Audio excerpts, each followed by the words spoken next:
Assalamualaikum warahmatullahi wabarakatuh. Selamat malam semua.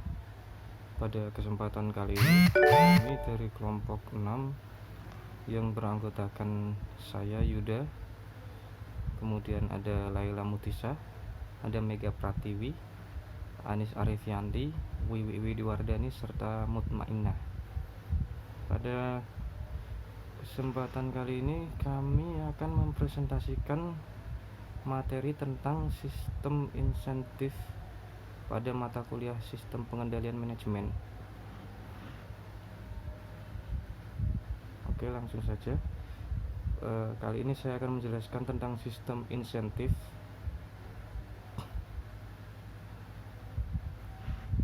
Sistem insentif yang kami bahas pada bab ini menghubungkan imbalan dan hukuman pada evaluasi kinerja, atau yang biasa kita dengar dengan istilah reward and punishment.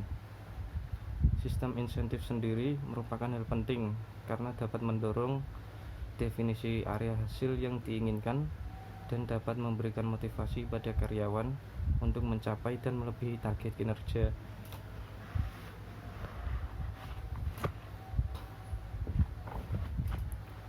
Kemudian seperti yang kita ketahui bahwa kinerja tergantung pada imbalan atau insentif, karena dapat memberikan dorongan untuk penyesuaian bagi kepentingan dari karyawan agar sejalan dengan tujuan organisasi.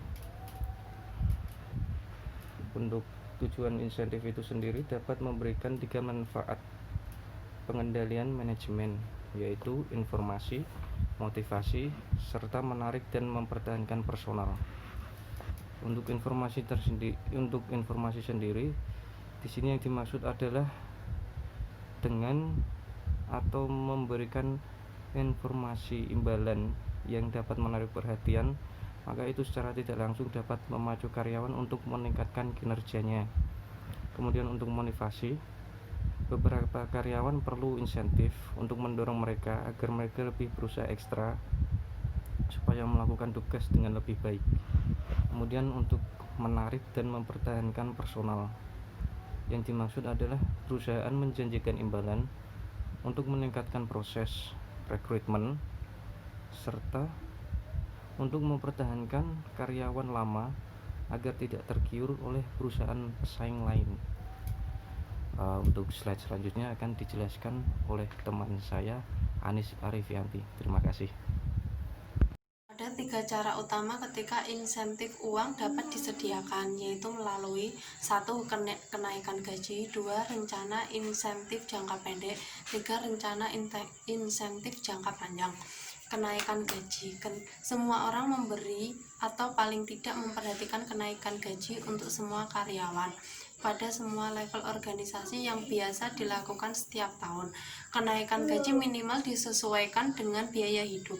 Akan tetapi, hal ini dapat juga dilihat sebagai intensif ketika paling tidak beberapa bagian dari total meningkatkan bertepatan dengan kenaikan gaji berbasis merit-based increase. Intensif jangka panjang, beberapa organisasi khususnya yang melampaui ukuran minimal dalam sektor komersial, tetapi juga meningkatkan pada sektor non-profit pada sejumlah negara berkembang menggunakan insentif jangka pendek, termasuk bonus, komisi, dan pembayaran berdasarkan unit produk yang dihasilkan, page rate payment. Intensif jangka panjang, penghargaan insentif jangka panjang didasarkan pada pengukuran kinerja selama periode dari 1 tahun. Tujuan utamanya adalah untuk memberi imbalan pada karyawan terhadap pada mereka dalam menciptakan nilai jangka panjang sebagai tambahan untuk memotivasi karyawan supaya berkontribusi pada keberhasilan jangka panjang perusahaan. Imbalan insentif jangka panjang juga bertujuan untuk menarik dan mempertahankan orang yang bertalenta dengan membuat kompensasi total yang diharapkan lebih menarik dan mendorong kepemilikan karyawan melalui ciri berdasarkan ekuitas untuk perencanaan dan dengan mencoba membayar insentif untuk periode jasa yang diperlukan untuk mengatasi masalah retensi. Selanjutnya akan dilanjutkan oleh rekan saya. Selanjutnya, saya akan menyampaikan tentang desain sistem insentif. Dalam bagian ini, ada 3 desain pilihan yang berhubungan dengan sistem desain. Sejauh ini, imbalan ditentukan dengan formula, bentuk dari fungsi insentif kinerja, dan ukuran dari pembayaran insentif. Yang pertama, ada formula insentif. Tipe dari imbalan yang diberikan dan didasarkan pada apa yang biasanya dikomunikasikan untuk pengambilan bagian dalam rencana insentif pada formula insentif dan menjelaskan kontrak insentif. Formula insentif dan kontrak seringkali bersifat implisit, sehingga penentuan imbalan secara subjektif. Subjektivitas dapat digunakan untuk keputusan promosi dan penugasan kerja. Yang kedua, bentuk fungsi insentif. Pada tingkat pusat laba, sebagian besar perusahaan menentukan batas bawah atau ambang yang lebih rendah pada kontrak insentif yang jangka pendek. Organisasi menentukan batas yang lebih rendah karena mereka tidak ingin membayar bonus untuk kinerja yang mereka anggap biasa saja atau buruk. Fraksi dari penentuan target pada limit terendah bervariasi. Antara lain, kemampuan memprediksi target cenderung menjadi fraksi menjadi lebih rendah. Batas yang lebih tinggi atau pembayaran insentif cap-on berarti tidak ada imbalan ekstra diberikan untuk kinerja tambahan di atas batas yang ada. Yang ketiga adalah ukuran pembayaran insentif,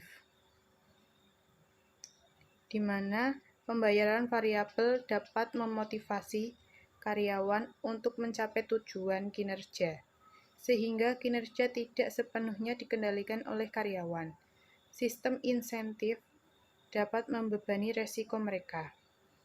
Karyawan meminta kompensasi untuk pengambilan resiko yang telah diambil, yang diharapkan lebih besar apabila ditawari gaji tetap. Selanjutnya, presentasi akan disampaikan oleh Mika Pratiwi. Materi selanjutnya adalah tentang kriteria untuk mengevaluasi sistem insentif.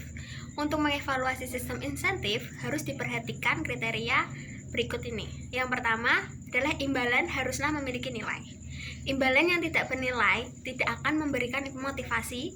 Bagaimanapun juga, selera terkait imbalan bervariasi pada masing-masing orang.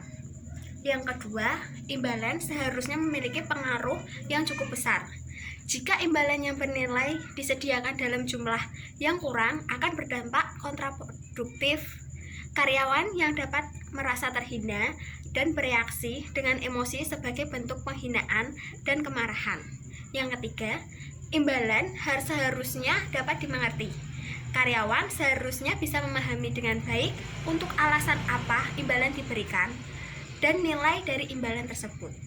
Yang keempat, imbalan seharusnya tepat waktu. Penundaan pemberian imbalan setelah kinerja dilakukan akan melemahkan pengaruh motivasi bagi karyawan. Imbalan yang diberikan dengan segera juga akan menaikkan tingkat pembelajaran yang dapat diambil dari penerimaan imbalan dan berhubungan dengan kinerja yang diberikan. Yang kelima, pengaruh dari imbalan seharusnya tahan lama. Artinya, imbalan seharusnya lebih besar nilainya jika perasaan senang yang dihasilkan dengan pemberian imbalan bertahan lama jika karyawan terus mengingatnya. Yang keenam, imbalan seharusnya tidak dapat dibatalkan. Pengevaluasian kinerja seringkali membuat kesalahan dan beberapa keputusan imbalan sulit untuk diperbaiki dibandingkan yang lain. Sebagai contoh, promosi adalah hal yang sulit untuk dibatalkan. Jadi, imbalan seharusnya berbiaya efisien. Semua hal yang lain tetap sama. Insentif seharusnya mencapai motivasi yang diinginkan pada biaya yang minimal. Terima kasih. Materi selanjutnya akan disampaikan oleh Laila. Terima kasih untuk Mbak Mega yang sudah menjelaskan materinya. Di sini akan saya lanjutkan mengenai studi kasus. Di mana pada studi kasus ini kita akan membahas mengenai profil perusahaan, permasalahan, dan solusinya. Untuk yang poin pertama, akan saya bahas untuk profil perusahaannya. Di mana untuk profil perusahaannya sendiri, Harwood Medical Instrument PLC atau HMI bertempat di luar Birmingham, Inggris. Manufaktur alat medis khusus dan menjual dalam market yang menjadi sangat kompetitif dan sensitif akan harga karena adanya tekanan untuk mengurangi biaya perawatan kesehatan. HMI sendiri dikelola dalam 9 divisi yang masing-masing dijalankan oleh seorang manajer umum. Semua divisi HMI menjual produk medis untuk rumah sakit, laboratorium, dokter, sehingga kebutuhan akan kualitas dan reliabilitas produk tergolong tinggi. Selanjutnya adalah permasalahan yang dihadapi. Untuk permasalahannya sendiri, poin pertama, terletak pada manajer pelaksana HMI menetapkan bonus untuk manajer umum divisi 1% dari laba operasi divisi. Sehingga jika perhitungan bonus negatif, maka manajer umum divisi tidak mendapatkan bonus. Yang kedua, permasalahan yang kedua, divisi alat operasi atau SDI memproduksi barang yang memiliki pasar yang cukup sempurna, sehingga pertumbuhan pada divisi ini cenderung melambat. Dari permasalahan poin 1 dan 2 tadi, kita menemukan solusi-solusinya dalam studi kasus ini. Di antaranya untuk solusi yang pertama. 1. Agar manajer dapat menerima bonus yang dilaksanakan, laba yang diperoleh divisi harus meningkat. Pemberian insentif jangka pendek. Yang ketiga, imbalan dapat diberikan sesuai dengan kontribusi karyawan pada organisasi. Karyawan terdorong melakukan kinerja yang luar biasa karena karyawan akan terpacu dengan imbalan yang akan diberikan. Selanjutnya, kenaikan gaji. Manajer dapat menjanjikan kenaikan gaji bagi karyawan jika karyawan dapat meningkatkan kinerjanya dalam divisi. Untuk solusi pada poin kedua, yaitu dalam kasus divisi SDI, manajer dapat menggunakan diantaranya 1. Kelompok imbalan untuk meningkatkan kreativitas para karyawan melakukan inovasi produk yang dihasilkan. Dan untuk poin yang kedua, insentif jangka panjang juga dapat digunakan untuk meningkatkan kreativitas divisi SDI karena pemberian insentif jangka panjang ini diberikan atas dasar apa kontribusi yang diberikan karyawan terhadap divisi atau perusahaannya. Di sini dari saya sudah menjelaskan tentang profil perusahaan, permasalahan, dan juga solusinya. Untuk selanjutnya akan dijelaskan oleh rekan saya, Mutmainah. Terima kasih. Selanjutnya untuk hasil operasi untuk divisi surgical instrument dan divisi ultrasound diagnosis equipment pada tahun 2010.